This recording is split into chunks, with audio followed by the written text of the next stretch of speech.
The gunshot echoed across the dusty main street of Willow Creek, startling Abigail Grayson from her inventory count at the general store. It was 1878, and gunfire was not uncommon in this Montana frontier town, but it still made her heart race. She rushed to the window, her light brown hair falling loose from its pins as she peered out at the commotion. A man was sprawled in the dirt, clutching his shoulder, while another stood over him, revolver still smoking. That's when she first saw him, Brayden Thornton, the infamous bounty hunter whose reputation for coldness and precision had traveled ahead of him. Abigail watched as Braden holstered his weapon with practiced efficiency. His face remained impassive as the town sheriff approached. No hint of remorse, no flash of concern, just the methodical movements of a man doing business. The wounded man was hauled up by deputies while Braden collected what appeared to be wanted posters from his saddlebag. She had heard stories about him for months now, tales of a man who tracked outlaws across 3 territories without ever forming a single human connection. "That's the 4th one this month," said Walter Hammond, the elderly shopkeeper who employed Abigail. "That Thornton fella's efficient, I'll give him that." "Does he ever speak to anyone?" Abigail asked, still watching the tall figure through the window.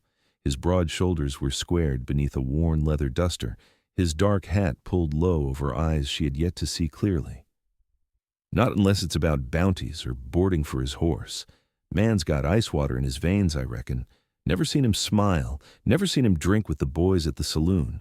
Just rides in, catches his man, collects his money, and disappears again." Walter shook his head. "Some say he lost everything in the war. Others say a woman broke him. All I know is nobody's ever managed to crack that stone face of his." Abigail turned away from the window, resuming her count of inventory. "Perhaps there's nothing to crack," she said softly. "Some men are simply incapable of feeling." After closing the store that evening, Abigail made her way to her small home on the edge of town. The modest cottage had been her sanctuary since arriving in Willow Creek 2 years ago, fleeing a life that had collapsed around her in St. Louis. She had come west for the same reason as many, to start anew, to escape memories, to build something that was entirely her own. She was lighting her lamps when a knock came at her door. Opening it cautiously, she found herself face to face with Brayden Thornton.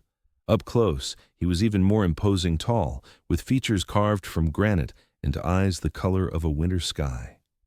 A thin scar ran along his jawline, disappearing beneath the collar of his shirt. "Miss Grayson." His voice was deep with a roughness that suggested it wasn't often used.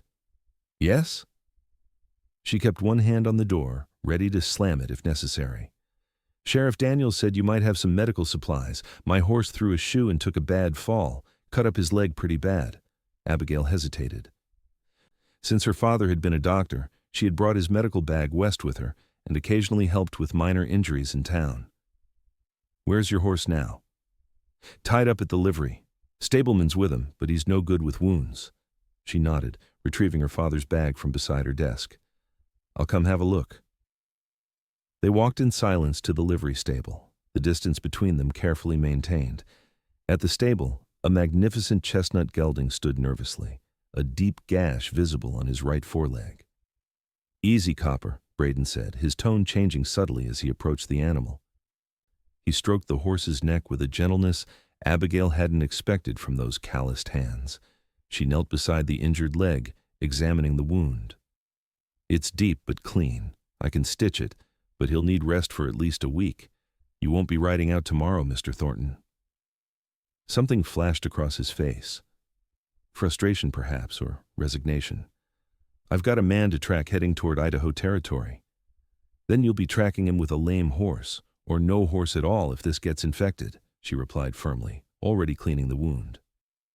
Braden watched her work, his face returning to its usual expressionless state. When she glanced up, she caught him studying her hands as they moved efficiently with needle and thread. "You've done this before," he observed. "My father was a doctor. I assisted him often." She didn't elaborate further, and he didn't ask. After she finished bandaging the leg, she gave him instructions for care. "Clean the wound twice daily. Keep him stalled. No riding." Braden nodded, reaching into his pocket. "What do I owe you?" Abigail waved away his money. Consider it a service to the animal. Copper didn't choose his rider's profession. A flicker of something perhaps surprise crossed his features before disappearing. Thank you, Miss Grayson. She gathered her supplies, pausing at the stable door. Mr. Thornton, there's a room available at Mrs. Wilson's boarding house, clean, quiet, and she doesn't ask questions. He nodded once, turning back to his horse without another word. For the next week, Abigail saw Brayden Thornton only in passing. He kept to himself, as the townsfolk had said, taking his meals alone and speaking only when necessary. Occasionally, she would spot him at the livery stable, checking on Copper's progress. Each time she noticed how differently he treated the animal compared to people. There was care in his movements, patience in his voice. On the 8th day after treating Copper, Abigail was closing the general store when she spotted Braden walking toward the livery, a saddlebag slung over his shoulder. She followed, reaching the stable just as he was examining Copper's leg. "You're planning to leave," she said from the doorway. He didn't turn. "Wounds healed well, thanks to your care." "It's still not fully healed. Another few days would be wiser." Now he did look at her, his expression unreadable in the fading light. "I've lost enough time. My quarry will be halfway to Oregon by now. And if Copper reopens that wound in the mountains, what then?" Braden ran a hand along the horse's neck. "I'll manage." Abigail stepped further into the stable. "Why is this particular bounty so important? The sheriff mentioned you've been tracking wanted men across 3 territories without pause. What drives a man to live that way?" "It's my job," he said simply. "It's more than that," she pressed. "No one pushes themselves that hard unless they're running from something or toward something with desperation." His jaw tightened almost imperceptibly. "You don't know me, Miss Grayson." "No, I don't. Nobody here does. You've made certain of that." For a moment, something flickered in his eyes, a glimpse of emotion quickly buried. "I should check my gear." He turned away, effectively dismissing her. Abigail lingered a moment longer. "There's a storm coming in from the north. Might want to wait it out." When he didn't respond, she added, "Good night, Mr. Thornton," and left him alone with his horse and his silence. The storm hit harder than anyone had anticipated. Rain lashed against windows, and lightning split the sky as thunder shook the foundations of the small town. Abigail sat by her fireplace, reading by lamplight, when an urgent pounding came at her door. She opened it to find young Tommy Wilson, the boarding house owner's son, drenched and panting. "Miss Grayson, Ma says to come quick. Man's been hurt bad, fell from the roof trying to fix a leak. She says bring your doctoring things." Grabbing her medical bag, Abigail followed Tommy through the deluge to the boarding house. Inside, she was led not to a stranger as expected, but to Brayden Thornton's room. He lay on the bed, his shirt torn open, blood seeping from a wound in his side where a piece of wood had impaled him. "He climbed up to fix the leak over my room," Mrs. Wilson explained, wringing her hands. "Roof gave way in the storm. That board went right into him when he fell." Abigail assessed the situation quickly. "I need hot water, clean towels, and whiskey if you have it." She turned to Braden, who was conscious but pale. "This will hurt," she warned him. His eyes met hers, clear despite the pain. "Do what you need to do." She cleaned around the wound, then looked him in the eye. "I need to remove the wood and stitch this. Bite on this." She offered him a folded leather strap. He shook his head. "Just do it." Abigail nodded to Mrs. Wilson to hold his shoulders. With careful but decisive movements, she extracted the wood splinter from his side. To his credit, Braden made no sound beyond a sharp intake of breath, though his body went rigid with pain. Working efficiently, she cleaned and stitched the wound, noting several old scars that mapped his torso, evidence of a violent past. When she finished bandaging him, she glanced up to find his eyes on her, watching with an intensity that made her pulse quicken. "You've had practice with more than animal wounds," he observed, his voice strained but steady. "The war didn't spare St. Louis," she replied simply. "My father's practice became a field hospital. I learned quickly." Something shifted in his gaze, recognition perhaps. "You lost someone." It wasn't a question, but she answered anyway. "Everyone loses someone in war, Mr. Thornton." She packed her supplies, giving Mrs. Wilson instructions for Braden's care. As she prepared to leave, Braden spoke again, so softly she almost missed it. "Thank you, Abigail." It was the first time he had used her given name, and something about the way it sounded in his deep voice made her pause. "Rest, Mr. Thornton. Doctor's orders." The storm raged for 3 days, effectively trapping everyone in town. On the second day, Abigail returned to the boarding house to check on Braden's wound. She found him sitting up in bed, a book open on his lap. "I wouldn't have taken you for a reading man," she remarked as she examined his bandages. "There's a lot you wouldn't take me for," he replied, closing the book, a collection of Shakespeare's sonnets, she noted with surprise. "The wound looks clean," she said, applying fresh bandages. "No sign of infection. You're fortunate. I've had worse. Those scars tell that story clearly enough." She finished her work and stepped back. "What were you before you became a bounty hunter, Mr. Thornton?" He studied her for a long moment, as if weighing whether to answer. "I was a captain in the Union Army. After that, I worked for the Pinkerton Agency for a time. And now you hunt men alone. It's simpler that way." Abigail sat in the chair beside the bed. "Is it? Seems a lonely choice." "Lonely isn't the same as alone, Miss Grayson." His eyes held hers steadily. "Some choose solitude. And some have it thrust upon them," she countered. "Which are you?" He didn't answer directly. Instead, he asked, "What brought you to Willow Creek? A woman with your skills could find work in any city." Abigail folded her hands in her lap. "I needed a fresh start. St. Louis held too many ghosts." "Your father?" "Him and my fiancée. Both died within months of each other, father from exhaustion after tending the wounded, James from wounds received at Vicksburg." She spoke matter-of-factly, though the pain had never fully dulled. "I came west because nobody here knew me as the grieving daughter or the woman left at the altar by death." Braden nodded slowly. "New beginnings have their appeal. Is that what you're seeking with each bounty? A new beginning?" "No." His voice hardened slightly. "I'm not seeking anything." Abigail stood, gathering her supplies. "Everyone's seeking something, Mr. Thornton, even those who claim otherwise." As she reached the door, he spoke again. "Chess." She turned, puzzled.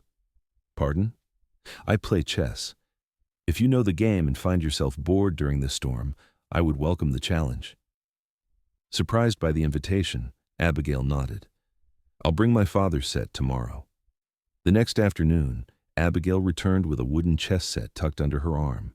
They played in comfortable silence, broken occasionally by comments about the game. Braden proved to be a strategic player, thoughtful and patient.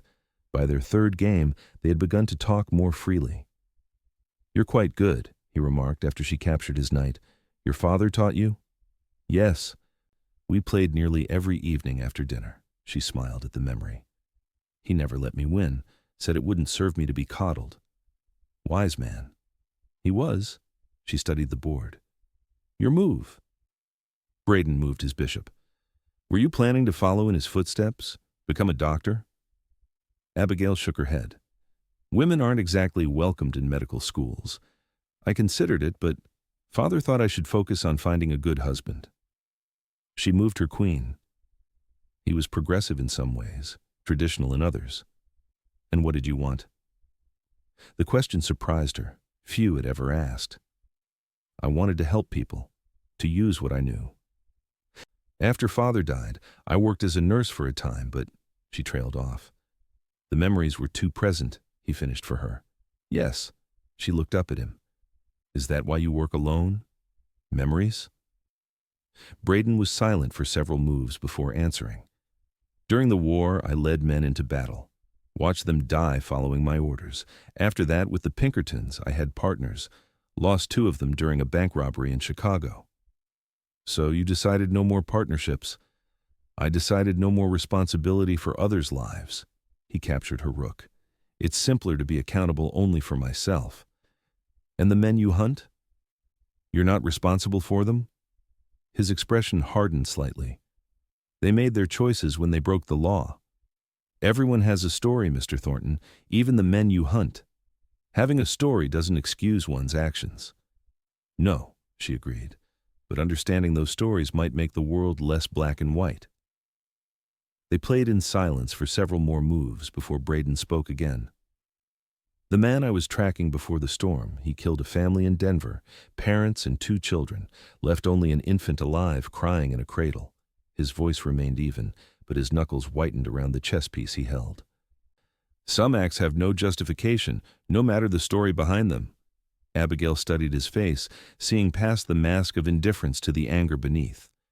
Is that why this particular bounty matters so much? Because of the children? Something flashed in his eyes, pain perhaps, or memory. Justice matters, that's all. But Abigail sensed there was more, something personal that drove him to pursue this particular criminal with such determination. She didn't press further, however, respecting the boundaries he had constructed around himself. "Checkmate," he said quietly, moving his queen into position. Abigail examined the board and smiled ruefully. "So it is. Well played, Mr. Thornton." The storm finally broke on the 4th day, leaving behind mud-soaked streets and damaged buildings throughout town. Braden's wound was healing well, but still limited his movement. Abigail found him at the livery stable, checking on Copper, whose leg had fully healed during the forced rest. "Planning your departure?" she asked, leaning against the stall door. He nodded, adjusting the horse's saddle blanket. "Tomorrow morning, if the trails have dried enough. Your side needs at least another week before you should be riding hard after outlaws." "I've ridden with worse." He turned to face her. "I've lost too much time already." Abigail crossed her arms. "The man you're hunting, he's already weeks ahead. What difference will another few days make? Every day gives him more distance, more chance to harm others. And if you tear those stitches open in the mountains, if infection sets in miles from help..." She stepped closer. "You're no good to anyone dead, Mr. Thornton." A hint of a smile touched his lips, the first she had seen. "Concerned for my welfare, Miss Grayson?" The question caught her off guard. "I'm concerned for anyone who ignores medical advice," she replied, recovering. "Professional pride." He studied her for a moment, then said, 3 more days. Will that satisfy your professional pride?" 5 would be better. 4, and I'll be careful with the stitches." Abigail nodded, surprised by his compromise. 4 days then, and you'll let me check the wound before you leave." "Agreed." He returned to adjusting Copper's tack, but paused. "Would you join me for dinner this evening, at the hotel restaurant, as thanks for your care?" The invitation was unexpected, and Abigail found herself momentarily speechless. Yes, that would be nice. 7 o'clock? I'll be there." That evening, Abigail dressed with more care than usual, selecting a blue dress she rarely wore and arranging her hair in a style that softened her features. She told herself it was simply because dining at the hotel was a rare occasion in Willow Creek, not because of her dinner companion. Braden was waiting when she arrived, standing as she approached their table. He had cleaned up as well, his dark hair neatly combed, his usual trail clothes exchanged for a clean white shirt and black vest. The formal attire made him look less the dangerous bounty hunter and more the gentleman. "You look lovely," he said as she sat, the compliment delivered with such quiet sincerity that she felt heat rise to her cheeks. "Thank you. You clean up rather well yourself, Mr. Thornton." "Braden," he corrected. "After stitching a man up, I think you've earned the right to use his given name." She smiled. "Braden, then, and you should call me Abigail." They ordered, and as they waited for their food, Abigail found herself curious about this man who had begun to reveal layers beneath his stern exterior. "Tell me about your life before the war," she prompted. "Where did you grow up?" "Pennsylvania. My father owned a small horse farm outside Lancaster." A genuine warmth entered his voice. "I was riding before I could walk, according to my mother." "Are they still there, your parents?" He shook his head. "Father died just before the war. Mother passed while I was serving. My younger brother runs the farm now." "You don't visit?" "Not often. Daniel and we took different paths during the war." He didn't elaborate further, and Abigail sensed it was a tender subject. "And you? Any other family besides your father?" he asked, changing the focus. A sister in Boston, married to a banker with 3 children I've never met. Abigail twirled her water glass. We write occasionally, but she never understood why I came west. She thinks I'm hiding from life rather than building a new one. And are you? Hiding?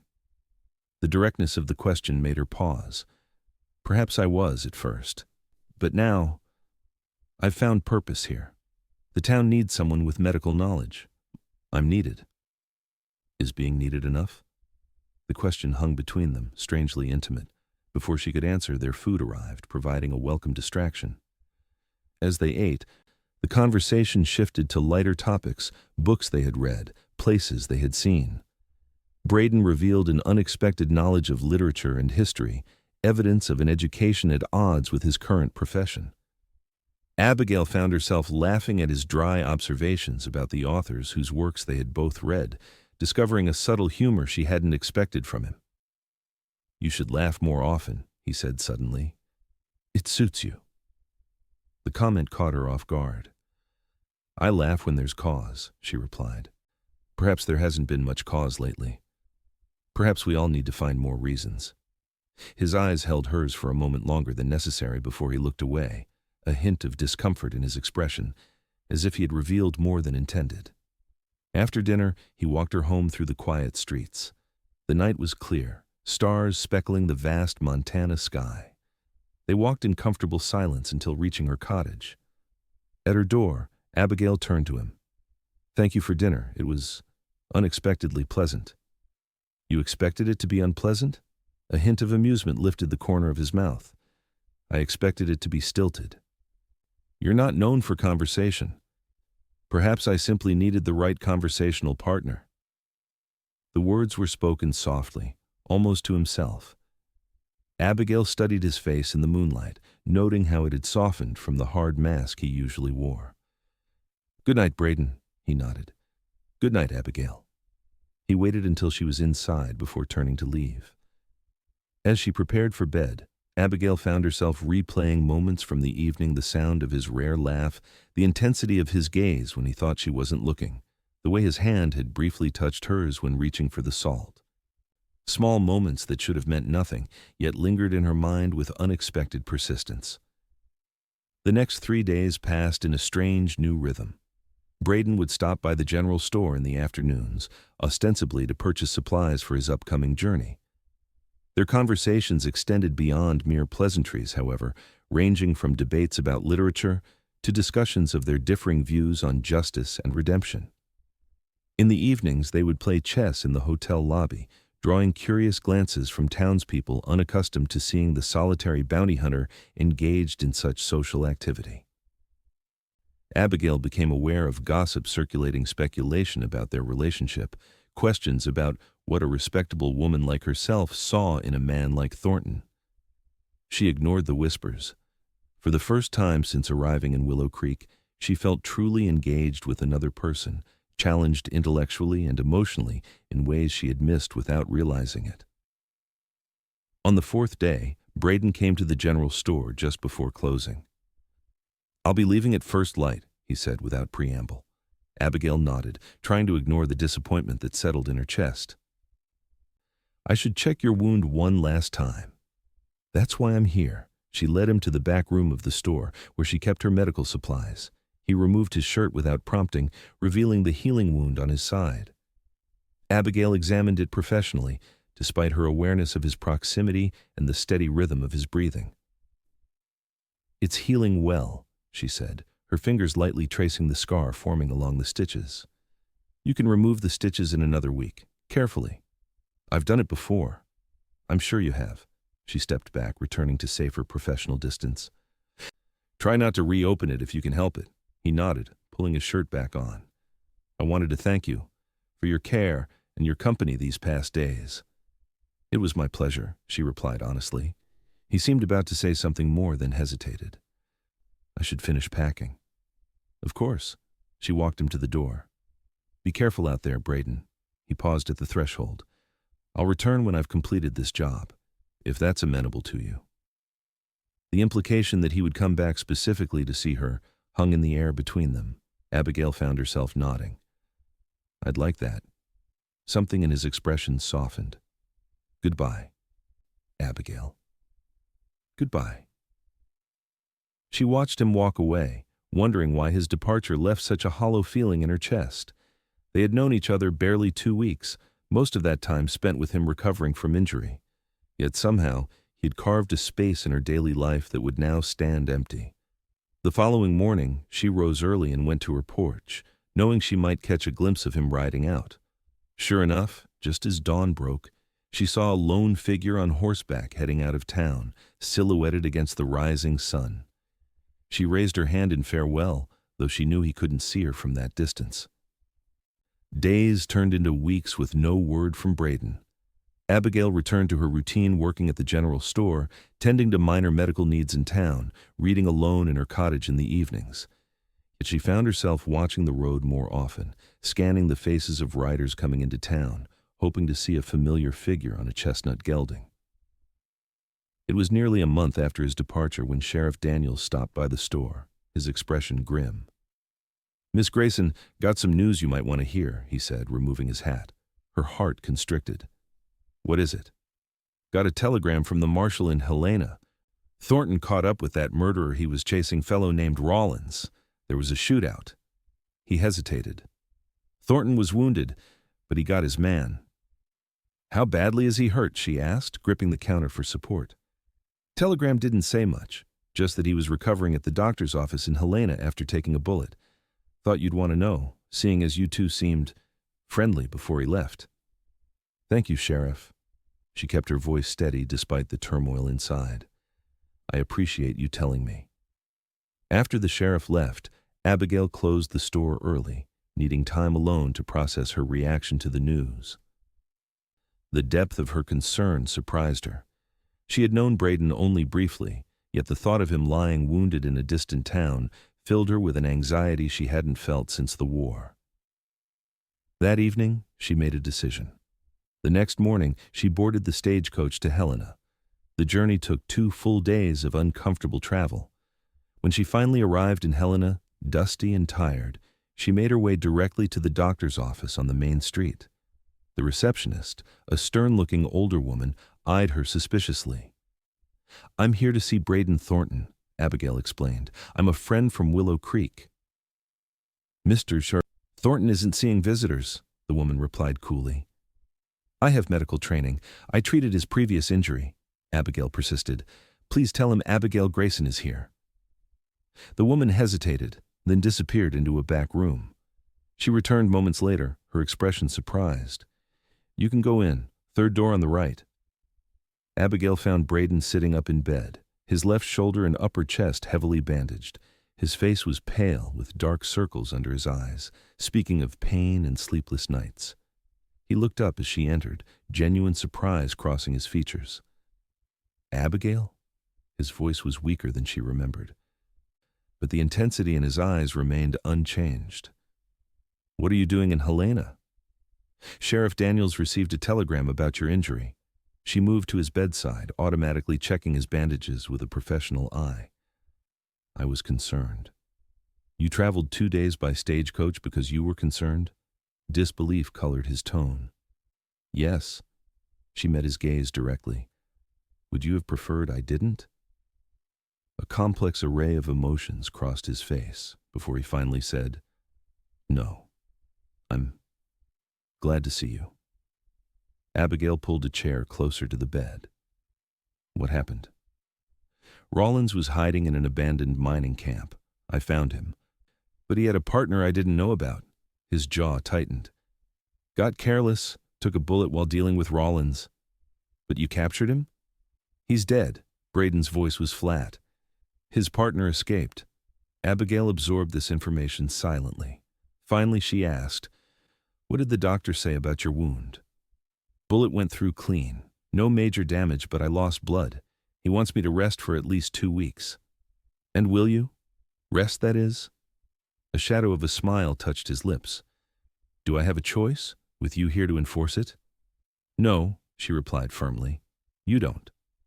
Over the next few days, Abigail established herself as Braden's caretaker, much to the local doctor's surprise and eventual relief. She rented a room at a nearby boarding house, spending her days at Braden's side, changing his bandages, ensuring he ate properly, and keeping him company during his recovery. They talked more openly than before, the barriers between them slowly eroding. Braden spoke of his wartime experiences, the battles he'd fought, the men he'd lost, the weight of command that still haunted him. Abigail shared stories of her life in St. Louis, her father's practice, the grief that had driven her west. On the 5th day of her stay, as she was changing his bandages, Braden caught her hand. "Why did you really come, Abigail?" She met his gaze steadily. "I told you, I was concerned." "People don't travel days by stagecoach out of mere concern." His eyes searched hers. "Especially not for someone they barely know." Abigail considered her answer carefully. "Perhaps I wanted to ensure my medical work didn't go to waste," she said lightly. "Is that all?" "No," she sighed, sitting on the edge of the bed. "I've asked myself the same question. Why would I drop everything and come all this way for a man who makes his living hunting other men? A man known for his coldness, his detachment?" She shook her head. "I don't have a rational answer, Braden. I just knew I needed to come." He was silent for a long moment, still holding her hand. "When I was tracking Rollins, I kept thinking about returning to Willow Creek, about seeing you again." His voice was low, almost a confession. "It's been a long time since I've had reason to return anywhere." The admission hung between them, fraught with unspoken meaning. Abigail felt her pulse quicken as she realized the significance of his words. For a man who had deliberately avoided connections, to acknowledge a desire to return to someone was no small thing. "I missed our chess games," she said softly. "I missed more than that." His thumb traced circles on the back of her hand. "I missed your challenge, your perspective, your laughter." Abigail felt a warmth spreading through her chest. "I thought you incapable of such sentiments, Mr. Thornton," she said, attempting humor to mask the emotion welling up inside her. "I thought so too." His expression was solemn, vulnerable in a way she had never seen before. "For years I've kept myself apart, safer that way, no attachments, no loss." He exhaled slowly. "Then you stitched up my side and somehow found your way past defenses I thought impenetrable." Before she could respond, there was a knock at the door. The doctor entered to check on his patient, and the moment passed, though the echo of Braden's words lingered in the air between them. By the end of the second week, Braden was strong enough to travel. The doctor cleared him to leave Helena, though advised against strenuous activity for another week at least. They booked passage on the stagecoach back to Willow Creek, a journey that would now include moments of unexpected intimacy, as the coach jostled them together over rough terrain. During the journey, Abigail found herself increasingly aware of Braden's presence, the brush of his arm against hers, the warmth of his body beside her on the seat, the way his hand would steady her when the coach hit a particularly deep rut. There was a new awareness between them, unspoken but palpable. On the second night of their journey, they stopped at a small way station. With only 2 rooms available, they found themselves sharing a cramped dining table with the other passengers, a traveling salesman, and an elderly couple heading west to live with their daughter. "You two make a handsome couple," the elderly woman remarked as they ate. "Newlyweds, are you?" Abigail nearly choked on her stew. "Oh, we're not friends," Braden interjected smoothly. "Miss Grayson is a skilled nurse who came to my aid when I was injured." The woman smiled knowingly. "Of course. My mistake." Later, as they stood outside watching the sunset, Braden said, "I apologize if that woman's assumption made you uncomfortable." Abigail shook her head. "It's a natural conclusion to draw, I suppose. A man and woman traveling together. Still, I wouldn't want you to think I take your reputation lightly." She turned to look at him, smiling slightly. "My reputation?" "Braden, I came unchaperoned to visit you in another town. I think my reputation has already endured whatever damage society might inflict." "You came as a medical professional," he pointed out. "Is that how you see me? As merely your nurse?" The question hung between them as the sun dipped below the horizon, painting the sky in shades of orange and purple. Braden's expression grew serious as he turned to face her fully. "No," he said quietly. "That's not how I see you at all." Something in his voice made her breath catch. "How do you see me then?" Instead of answering, he reached out slowly, giving her time to pull away if she wished, and tucked a strand of hair behind her ear. His fingers lingered against her cheek, warm and calloused. "I see you as the woman who made me question everything I thought I knew about myself." Abigail's heart pounded as he stepped closer. "And what did you think you knew?" "That I was better off alone, that I didn't need or want someone in my life." His voice dropped lower. "That I was incapable of feeling anything beyond duty and justice. And now," she whispered, "now I know that's not true." His hand cradled her face gently. "May I kiss you, Abigail?" She nodded, unable to find her voice. Braden leaned down, brushing his lips against hers with a tenderness that belied his rugged exterior. The kiss was gentle at first, almost hesitant, before deepening into something more profound. Abigail felt herself responding, her hands moving to his chest, careful of his healing wound. When they finally parted, Braden rested his forehead against hers. "I've wanted to do that since Helena," he admitted. "Only since Helena?" she teased softly. A rare smile transformed his face. "Perhaps since you first told me off about my horse's injury." She laughed, the sound carrying across the quiet landscape. "I was rather forceful." "You were magnificent." He brushed another light kiss against her lips. "You still are." They returned to Willow Creek 2 days later, their relationship fundamentally altered. The town noticed the change immediately. The reserved bounty hunter and the independent nurse, now frequently seen together, sharing meals at the hotel restaurant, walking together in the evenings, even attending church side by side on Sundays. Gossip swirled, of course. Some approved of the match, seeing Abigail's positive influence on the formerly solitary man. Others questioned her judgment in becoming involved with someone of his profession and reputation. Abigail ignored the whispers, focusing instead on the surprising joy she found in Braden's company. For his part, Braden seemed transformed by their developing relationship. He smiled more readily, engaged with townspeople beyond mere necessity, and even helped with community projects like rebuilding the school's roof damaged in the storm. He still maintained his professional demeanor, but the hard edges had softened, revealing the thoughtful, educated man beneath. As his wound healed completely, however, Abigail found herself facing an uncomfortable reality. Braden's profession would inevitably call him away again. The question of what would happen to their relationship hung unspoken between them until one evening, as they sat on her porch watching the sunset. "I received a telegram today," he said, breaking a comfortable silence. "From the marshal in Denver." Abigail's stomach tightened. "Another bounty?" "Yes, the partner of Rollins, the one who shot me. They've tracked him to the Dakota territory." He turned to look at her, his expression serious. "He's wanted for multiple murders now." "When will you leave?" she asked, struggling to keep her voice steady. "That depends." "On what?" Braden took her hand, his thumb tracing patterns on her palm. "On what we decide about us." Abigail looked down at their joined hands. "I don't understand." "I've been thinking about my future, about what I want." He shifted to face her more directly. "For years I've defined myself by my work. It gave me purpose when I had none. A reason to keep moving when staying still meant facing memories I wasn't ready to confront. And now? Now I have another reason.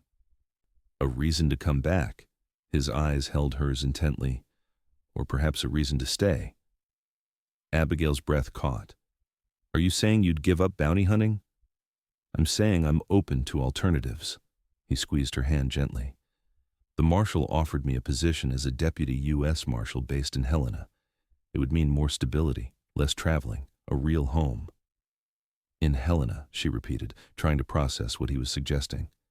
"Or wherever makes sense." He hesitated. "Wherever you are." The implication was clear, and Abigail found herself momentarily speechless. "Braden, what exactly are you proposing?" He smiled slightly at her choice of words. "Nothing formal, not yet, but I'm asking if you'd consider a future where we're together, whether that's in Willow Creek, Helena, or somewhere else entirely, and the bounty in Dakota Territory would be my last as an independent hunter. After that, if I take the marshal's offer, I'd be working within the law, with partners, with support. He reached up to touch her cheek. With a home to return to. With you, if you'll have me. Tears pricked at Abigail's eyes. You've thought this through. I've had little else to think about since Helena. His expression grew serious. I know it's fast. I know we've known each other only a short time. But I also know that when I thought I might die from that bullet, your face was what I saw. Your voice was what I heard calling me back. Abigail leaned into his touch. I was terrified when I heard you'd been shot, she admitted. It made me realize how quickly you'd become important to me. Important enough to consider a future together. She looked into his eyes, seeing the vulnerability there, the hope.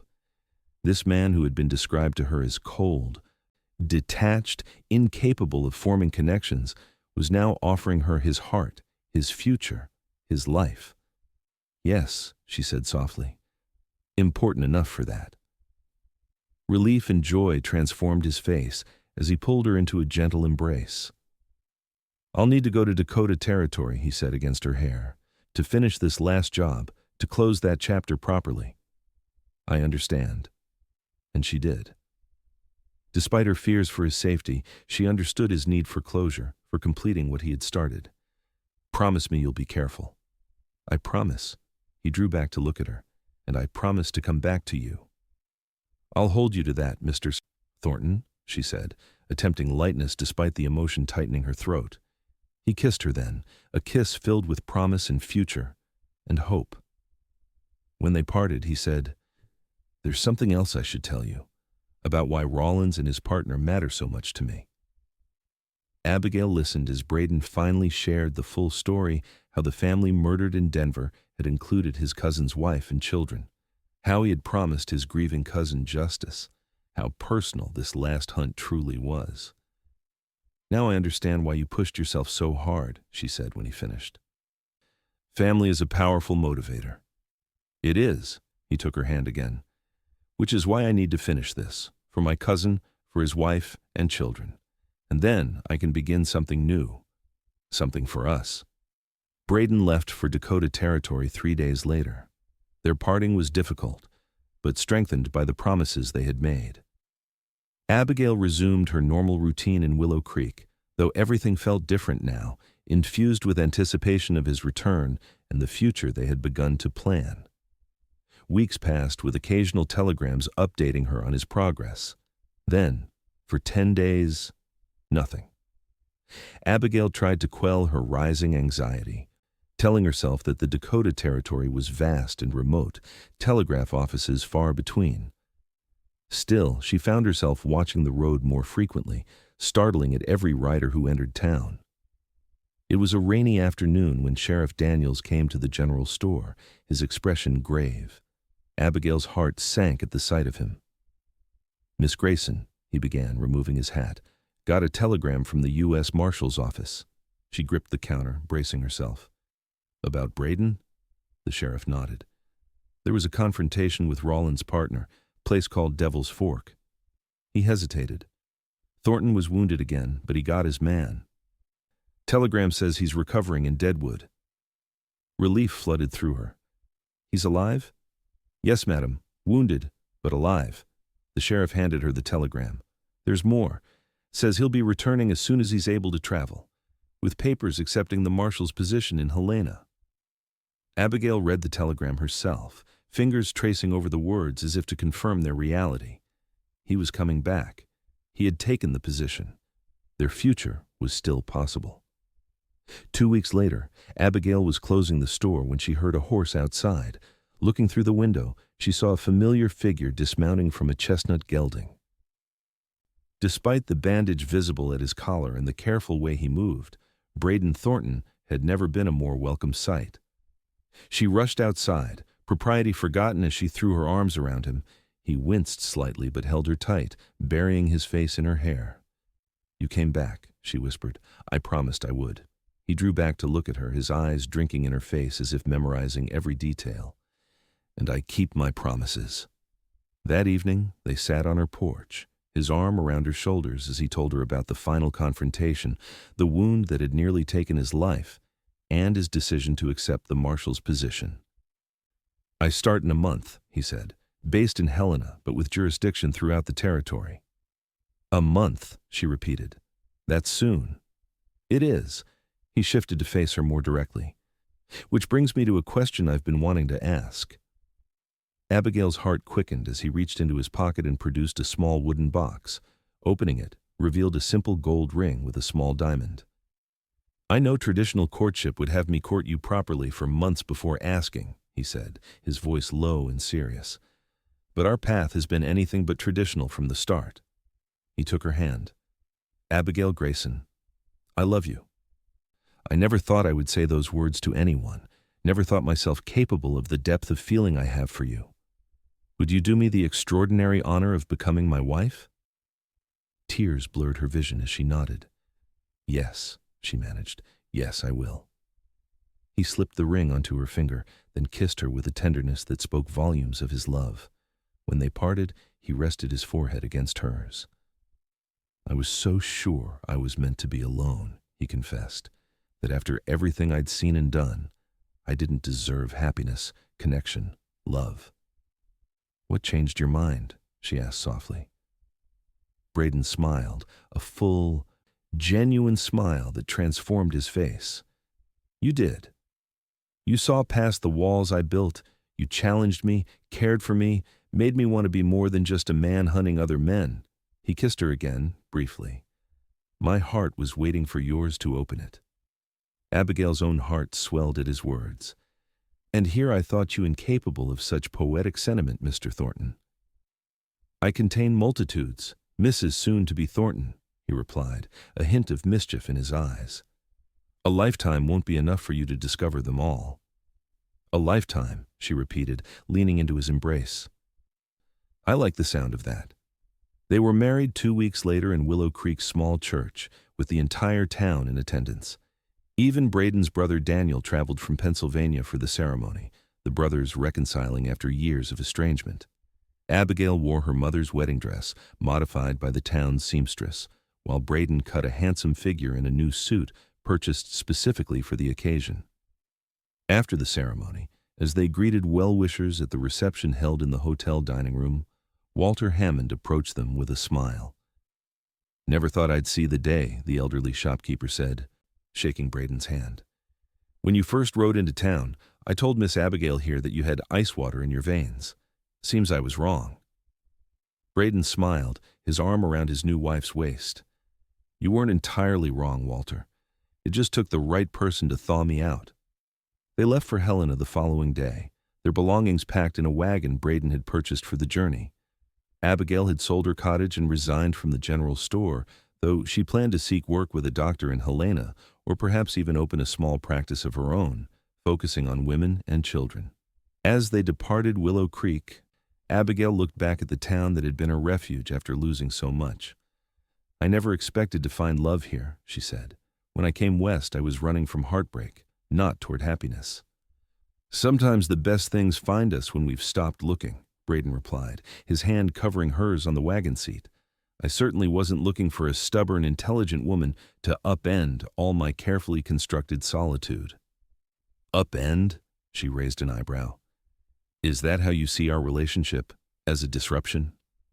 "The most beautiful disruption imaginable," he smiled, a sight that was becoming wonderfully common. "One I thank God for every day." Their life in Helena unfolded with unexpected joy. Braden excelled in his role as deputy marshal, his experience as a bounty hunter proving invaluable. His superiors quickly recognized his leadership abilities, and within a year, he was promoted to a senior position, training new deputies and coordinating operations across the territory. Abigail, meanwhile, established herself as a nurse midwife, working alongside one of Helena's doctors while developing her own practice focused on women's health. Her compassion and skill earned her respect throughout the community, and she found profound satisfaction in helping bring new life into the world. They purchased a small house on the outskirts of town, with room for a garden and stables for Copper and the mare Braden had gifted Abigail on their first anniversary. Their home became a warm, welcoming place, filled with books, chess games, and eventually the laughter of children. Their first child, a daughter named Elizabeth after Abigail's mother, arrived just shy of their second anniversary. Braden, who had once believed himself incapable of tender emotion, became a devoted father, marveling at his daughter's tiny fingers and spending hours simply holding her while she slept. "I never imagined this," he confessed to Abigail one evening as they sat on their porch, Elizabeth sleeping peacefully in his arms. A home, a family, this kind of contentment. "Regrets?" she asked, though she knew the answer. "Not one." He looked at her, his eyes reflecting the sunset. "Every trail I rode, every decision I made, led me to you, to this." He glanced down at their daughter. "I wouldn't change a single step." 2 years later, their son James was born, named after Abigail's father. The family settled into a rhythm of life that balanced Braden's duties as a marshal with Abigail's growing practice and their shared commitment to their children. There were challenges, of course. Braden's work occasionally took him away, and there were nights Abigail would lie awake, worrying about his safety. But he always returned, and with each homecoming, their bond deepened, strengthened by the tests they weathered together. As the years passed, Braden's reputation transformed.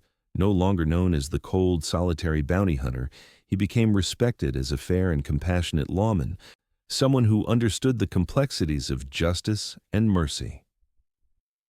Abigail watched this evolution with pride, knowing that the capacity for such growth had always been within him, needing only the right circumstances and perhaps the right person to emerge. On their 10th anniversary, they returned to Willow Creek for a visit. The town had grown, with new buildings and faces, but many of the old establishments remained. They stayed at the hotel where they had once played chess, visited the livery stable where Abigail had first treated Copper, and walked the streets where their love story had begun. Standing on the main street at sunset, Braden pulled Abigail close. "Do you remember what you thought of me when I first rode into town?" he asked. She smiled, leaning into his embrace. "I thought you cold, dangerous, and quite possibly incapable of human feeling. And now? Now I know better." She turned in his arms to face him. "I know the depth of your heart, the gentleness you're capable of, the love you give so freely to me and our children." He brushed a strand of hair from her face, the gesture as tender as it had been the first time. "You saw what no one else could see, the possibility of who I could be." "No," she corrected gently. "I simply saw who you already were, beneath the armor you'd built around yourself." Braden kissed her then, a kiss filled with a decade of shared life and love, yet still carrying the same spark that had ignited between them all those years ago. When they parted, he said, "Do you remember what I told you the night I proposed?" "You said many things that night," she teased. "Which particular sentiment are you recalling?" His eyes held hers, serious despite his smile. "I said my heart was waiting for yours to open it. I didn't know then how true those words would prove to be." He took her hand, pressing it against his chest. "Every day with you has opened me more, shown me depths of feeling I never knew existed." Abigail felt tears gather in her eyes. "For a man once known for his silence, you've become remarkably eloquent, Marshal Thornton." "Only with you," he replied. "Only ever with you." As the sun set over Willow Creek, painting the sky in hues of gold and crimson, Abigail reflected on the journey that had brought them here from a wounded bounty hunter and a guarded nurse to partners in the truest sense, sharing a life neither had imagined possible. A journey that began with suspicion and wariness had transformed into a love story neither of them had believed themselves capable of experiencing. And as they walked hand in hand back to the hotel where their children waited, Abigail knew with absolute certainty that sometimes the heart finds exactly what it needs, even when the mind believes such things impossible. Braden's heart had indeed been waiting for hers to open it, and in doing so, her own heart had found its true home.